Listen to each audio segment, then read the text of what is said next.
Ensuite, quand mon activité a commencé à bien prendre, j'ai commencé à accumuler. Je gagnais bien plus d'argent que ce dont j'avais besoin, alors je coffrais, je mettais de côté. Et si je mettais de côté, c'était pour me sécuriser. Bienvenue sur Vision, le podcast qui parle business, entrepreneuriat, mindset et développement. Je suis Pauline Sarda, entrepreneur depuis 2018. Mon objectif est de te faire comprendre qu'à partir du moment où tu prends tes responsabilités, tout est possible. Mais c'est seulement si tu te mets en action, et justement, c'est ma spécialité. Alors si tu veux construire et développer ton business tout en restant focus sur l'essentiel, tu es au bon endroit. Save the date pour un rendez-vous par semaine, seul au micro ou accompagné d'un ou plusieurs invités. On démarre maintenant avec l'épisode du jour. Je sais qu'énormément d'entrepreneurs n'ont encore jamais investi un seul centime dans leur entreprise. Je sais aussi combien investir peut être game changer. Et sur cet épisode, je voulais aborder ce sujet complexe mais nécessaire quand on est entrepreneur. Parce qu'il n'y a pas d'entreprise prospère qui n'investit pas. Et pourtant, je peux te le dire, je pars de loin avec la notion d'investissement. Et c'est aussi ce que je vais aborder avec toi en toute transparence. Comment ma vision de l'investissement a radicalement changé et par quoi je suis passée. Parce que ça n'a pas toujours été naturel pour moi. Et aussi pour te montrer que c'est possible, si jamais toi, tu as des soucis avec l'argent et l'investissement. Avant d'aller plus loin, je vais faire quand même 2 gros disclaimers parce que ça me semble important. Le premier, c'est que je ne suis pas une spécialiste du money mindset. Je vais donc aborder certains éléments de base. Mais pour aller plus loin sur le sujet, je te recommande tout simplement d'aller vers un pro qui s'appelle Christian Junod et de lire, pourquoi pas, son livre « Ce que l'argent dit de vous ». Parce que lui, pour le coup, c'est un spécialiste du sujet. Deuxième et dernier disclaimer, mon objectif n'est pas de te faire déculpabiliser sur l'investissement au point de te balancer ton argent, par les fenêtres à tour de bras. Et je préfère d'ailleurs te le dire parce que les soi-disant coachs qui disent ce genre de choses à base de si tu investis, tu te connectes à l'abondance et l'argent va venir à toi, sont très dangereux. Et tu l'auras compris, je suis plutôt prudente sur ces sujets. Donc, il n'y aura pas de ça sur cet épisode, ne t'inquiète pas. Mon objectif d'ailleurs avec cet épisode, c'est plutôt de changer ta manière de voir l'investissement et de le voir comme un allié et pas comme une dépense insurmontable. De te parler aussi de mon expérience comme je te le disais. Et puis, si c'est possible, que tu sors de cet épisode en étant prêt ou prête à faire l'investissement nécessaire que tu repousses peut-être depuis des mois, voire des années. Même si ça reste ambitieux, si je réussis en tout cas à te faire changer un petit peu la vision des choses là-dessus, j'aurai réussi mon pari avec cet épisode.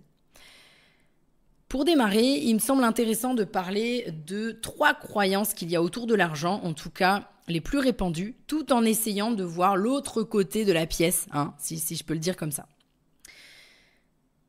La première croyance, c'est l'argent, c'est la sécurité. L'argent me sécurise. Typiquement, si tu as le besoin de coffrer beaucoup d'argent, si tu as la sensation qu'il faut avoir un montant fixe minimal sur ton compte pour te sentir en sécurité, pour te sentir serein, pour te sentir sereine, il y a de fortes chances que tu sois touché par cette croyance et elle a un impact sur les investissements qui pourraient te faire avancer et que tu ne fais pas justement par exemple. Autre croyance assez répandue, l'argent c'est sale ou l'argent c'est mal. C'est une croyance hyper répandue qu'on peut mettre aussi avec les riches sont des profiteurs ou les riches sont forcément des personnes malhonnêtes. Et indirectement, si tu es touché par cette croyance consciemment ou encore, en tout cas c'est encore le cas maintenant, inconsciemment, elle a un impact hyper néfaste sur tes possibilités et sur la réalisation de tes ambitions. Parce que tu peux ressentir un sentiment de culpabilité ou de honte si tu gagnes trop d'argent par exemple. Tu peux aussi limiter tes opportunités parce qu'en associant l'argent à quelque chose de négatif, tu freines sans le savoir ce qui pourrait justement améliorer ta vie, ton business, tes projets. Tu peux aussi avoir une attitude de privation en restreignant finalement tes investissements.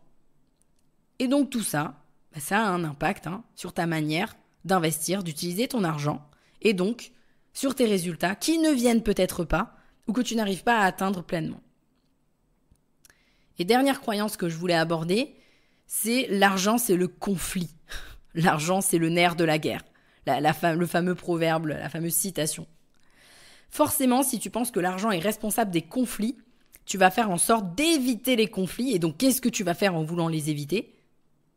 Te restreindre à ne pas en garder beaucoup, ou te restreindre à ne pas en utiliser beaucoup, ou à tout dilapider pour ne pas en avoir beaucoup, et donc te prémunir des conflits potentiels que tu mets derrière tout ça.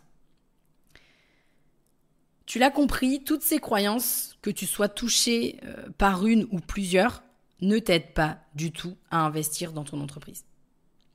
Et donc, la première chose à faire pour changer ta façon de voir l'investissement et de voir l'argent, c'est de sonder ta croyance forte et le plafond de verre qu'elle génère.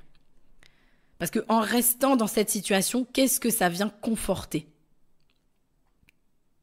En continuant d'agir finalement comme tu agis jusqu'ici avec l'argent, avec l'investissement. Et au contraire, si tu pètes cette croyance, qu'est-ce que ça viendrait générer de mauvais, mais aussi qu'est-ce que ça pourrait générer de bien ? Alors bien sûr, là, c'est une ouverture que je te fais sur le sujet, mais je te recommande encore une fois, vraiment, de pourquoi pas prendre le livre de Christian Junod si tu veux travailler dessus. Deuxième chose que tu peux faire, c'est de commencer à véritablement considérer l'investissement comme un levier de croissance. Investir, c'est une opportunité d'accélérer la croissance de ton entreprise. Et toutes les personnes qui sont passées par là te le diront, qui sont passées par l'investissement. Au lieu de le percevoir comme une dépense, considère-le comme un investissement sur toi et ton business. Imagine ce que ça peut te rapporter. Tu vois, imagine par exemple les résultats que tu as maintenant. Et si tu investissais, qu'est-ce que ça donnerait ? Par exemple, j'ai remarqué que souvent, notre capacité d'investissement était proportionnelle à l'échelle de la croyance qu'on a en nous ou en notre projet. Pour te rendre compte de ça ou pas, je vais te poser 3 questions. Si tu étais un client potentiel, est-ce que tu miserais sur toi ? Est-ce que tu investirais sur toi pour avoir les résultats que tu attends ? Si tu n'investis pas, est-ce qu'on peut dire que tu ne crois pas suffisamment en ton projet ?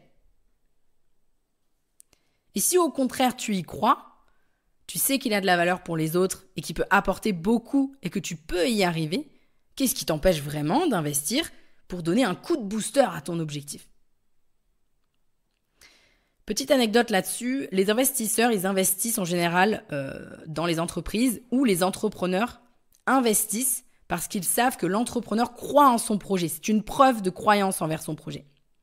Et au contraire, ils investissent moins quand l'entrepreneur n'investit pas parce que ça pourrait laisser sous-entendre qu'il ne croit pas suffisamment en la réussite du projet. Troisième chose que tu peux faire, c'est d'établir des critères d'évaluation avant d'investir. Mais attention, il faut aussi prendre en considération certains éléments impalpables comme l'intuition, je vais être amenée à en parler. Je sais que ça peut paraître fou d'ailleurs de parler d'intuition, mais si elle est liée à quelque chose de factuel, je la trouve hyper pertinente. Donc je peux te citer 2-3 critères, mais attention, il faudra surtout qu'ils te parlent à toi et il faudra surtout que tu les adaptes à toi. Le grand classique, c'est bien sûr le retour sur investissement. Il te faudrait, dans ce cas, déterminer le niveau de rendement financier que tu considères comme satisfaisant pour chaque investissement, sans oublier le retour sur investissement que je dirais non quantifiable, je mets des guillemets, ou en tout cas pas forcément monétaire. Par exemple, le temps que tu gagnes, l'acquisition de compétences, les actions que tu vas réaliser que tu n'aurais peut-être jamais faites sans cet investissement précis, etc. Ensuite, autre critère hyper important, c'est l'alignement stratégique. Autrement dit, bien vérifier que l'investissement est en ligne avec la stratégie globale de ton entreprise, que ça va aussi dans le sens de ta vision. C'est pas la première fois que je le dis sur le podcast. Tout est lié à cette fameuse vision. Et le cap, où est-ce que tu veux aller ? Par exemple, est-ce que je veux générer plus de chiffre d'affaires sans me tuer au travail ? La réponse est oui. Est-ce que cet investissement peut me le permettre ? La réponse est oui ou la réponse est non. Mais c'est ou l'un ou l'autre. Troisième exemple de critère, c'est la rentabilité à long terme.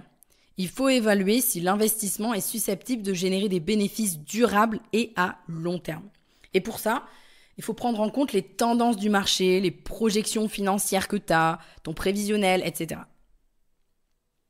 Et dernier critère que je peux te donner aussi, c'est l'intuition. Et pour évaluer ton intuition, il faut tout simplement t'écouter. Est-ce que tu as confiance en l'entreprise à laquelle tu veux faire appel ? Est-ce que tu sais qu'elle peut t'aider dans ton objectif? Est-ce qu'il y a un feeling? Est-ce qu'il y a quelque chose qui se passe de positif quand tu penses à cet investissement? Je précise que le mieux, c'est quand même de faire en sorte de réunir ces critères et de ne pas juste en prendre un en compte comme ça à la volée. L'objectif, c'est de mettre en place plusieurs critères que tu vas cocher systématiquement si ça peut t'aider. Donc pour résumer, ce que je te recommande de faire pour changer ta façon de voir l'investissement, c'est déjà de travailler sur ton rapport à l'argent, de vraiment voir l'investissement comme une opportunité de croissance et pas comme une dépense. Ensuite, d'établir des critères d'évaluation pour pouvoir investir. Et puis bien sûr, je te l'ai pas dit, mais te lancer en fait. Parce que comme pour toutes les sorties de zone de confort, ça va te demander un effort au départ. Une sorte d'élan, tu vas oser franchir le cap, franchir le pas. Et par la suite, tu verras que ça sera plus facile aussi. Parce que on ne devient pas pianiste en regardant des vidéos sur YouTube, on le devient parce qu'on se met à jouer. Et c'est exactement la même chose pour tout. En parlant de se lancer, je peux te dire que mon rapport à l'investissement a drastiquement évolué depuis que j'ai démarré en tant qu'indé fin 2018. Et tu vas voir, heureusement, parce que sinon, voilà.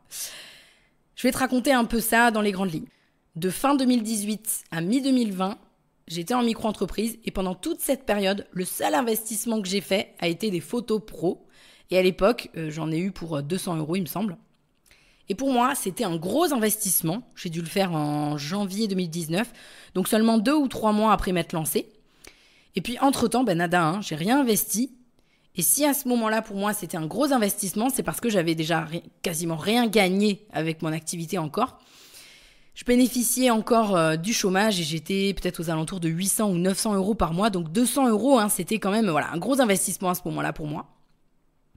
Ensuite, quand mon activité a commencé à bien prendre, j'ai commencé à accumuler. Je gagnais bien plus d'argent que ce dont j'avais besoin, alors je coffrais, je mettais de côté. Et si je mettais de côté, c'était pour me sécuriser. On va y venir parce que, tu l'as vu au début de l'épisode, j'ai parlé notamment de la croyance de l'argent c'est la sécurité.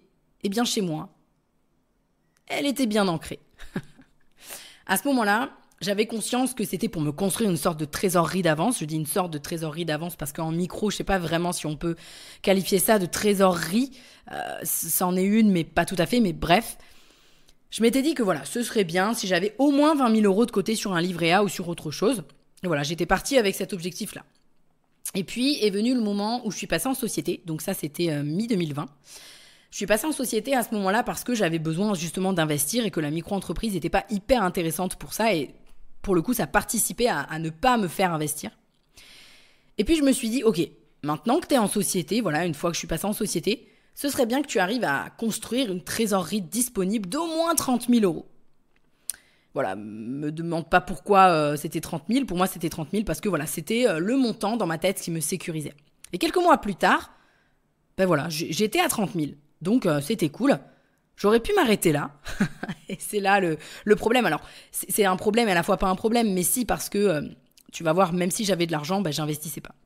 Et puis, comme ça me suffisait pas, justement, assez rapidement, je suis allée au-dessus de 30 000.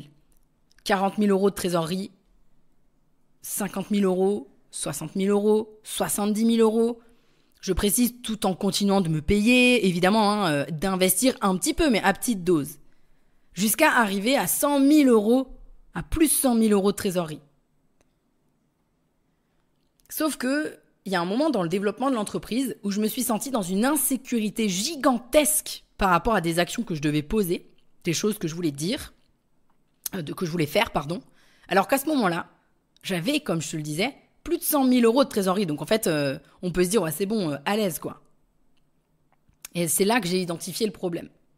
Parce que je me suis dit, mais comment j'avais pu arriver à mettre en place un système censé me mettre plus en sécurité qui me fasse quand même me sentir en insécurité? Alors, je ne vais pas rentrer dans les détails, mais je me suis fait coacher sur la question à ce moment-là parce que mon problème était évidemment bien plus profond que ça. Ce que ça sous-entendait, et c'est souvent le cas sur cette croyance-là, c'est que en fait, j'allais chercher la sécurité dans quelque chose d'extérieur parce que à l'intérieur de moi, je ne me sentais pas en sécurité. Maintenant, il faut quand même savoir qu'avant de me rendre compte de ça, j'avais quand même réussi à faire un gros investissement, précisément 25 000 € hors taxe. Mais clairement, j'en ai pas dormi pendant plusieurs jours quand j'ai pris cette décision-là. Ça m'a mis très mal à l'aise. Et pourtant, je ne regretterai jamais cet investissement parce qu'il a été game changer pour moi. Mais j'ai dû sortir de ma zone de confort, ce dont je te parlais juste avant, et prendre cette décision qui n'était pas simple pour moi, mais que je savais nécessaire. Et probablement qu'il faudra que toi aussi tu en passes par là pour ton premier peut-être gros investissement aussi.